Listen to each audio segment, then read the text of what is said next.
কি ব্যাপার, আজকে এতবার জাল ফেলছি তবুও মাছ উঠছে না কেন? আমার সাথে তো এমনটা কখনো হয়নি। তবে ওই বজ্জার টুনির মুখ দেখার কারণে এমন হচ্ছে নাকি? দেখি তো আরেকবার জাল ফেলে। হায় হায়, জাল তো টানতেই পারছি না। মনে হচ্ছে বড় মাছ আটকা পড়েছে। দেরি নয়, তাড়াতাড়ি জালটা ওপরে তুলি। কালো জালটা ওপরে তুলে দেখে জালে বড় মাছের পরিবর্তে একটা বড় কলস আটকা পড়েছে। এ কি? এ তো মাছ নয়, এ তো কলস। এইরকম কলসে তো অনেক সোনা দানা মোহর থাকে। তবে কি? উফ, ভাবতেই তো হেব্বি খুশি লাগছে।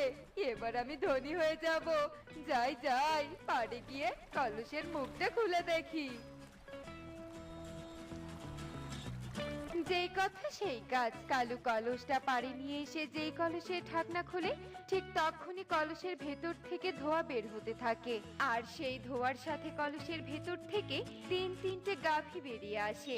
এই দেখে কালু ভীষণ ভয় পেয়ে যায়। ওরে মারে, ওরে বাবা রে, এ আমি কি দেখছি রে? কলসের ভেতর থেকে সোনাদানার পরিবর্তে গাভী বেরিয়ে এসেছে। কতদিন পর বন্দি থেকে মুক্ত হলাম। আহ, কি শান্তি! মুক্ত বাতাসে প্রাণ ভরে নিঃশ্বাস নিতে পারছি। হায় সর্বনাশ, গাভী কথাও বলতে পারে? কালু রে কালু, এরা কোনো সাধারণ গাভী নয়। এরা তোর ক্ষতি করার আগে বাঁচতে চাইলে এখান থেকে পালা। এই যে পাখি ভাই, তুমি পালাচ্ছ কেন? দাঁড়াও, দাঁড়াও বলছি। আমরা তোমার কোনো ক্ষতি করব না। আমাদের তুমি মুক্ত করেছো, এবার আর একটু সাহায্য করো। এই যে পাখি ভাই, কোথায় যাচ্ছ? এই যা, পাখিটা তো চলেই গেল। এবার আমাদের নিজেদের রূপে ফিরে যেতে কে সাহায্য করবে? তবে কি আমরা আর কোনোদিন নিজেদের রূপ ফিরে পাবো না? নিজেদের জন্মভূমি থেকে আর ফিরতে পারবো না? অবশ্যই পারবো। ছোট, তুই কাঁদিস না, মনে সাহস রাখ। একজন না একজন, একজন আমাদের সাহায্য করেনি তো কি হয়েছে?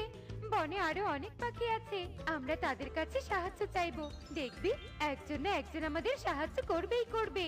তাই যেন হয়। চল, আর দেরি না করে আমাদের সাহায্য করতে পারবে এমন পাখিকে খুঁজি। এদিকে কালু বাড়িতে এসে ঘরে প্রবেশ করে আর দরজা লাগিয়ে দেয়। এ কি কালু, তুমি এত তাড়াতাড়ি ফিরে এলে যে? মাছ ধরা শেষ আর আমার মেকআপ এনেছো? আরে রাখো তোমার মেকআপ, জীবন নিয়ে ফিরে এসেছি, এটাই অনেক।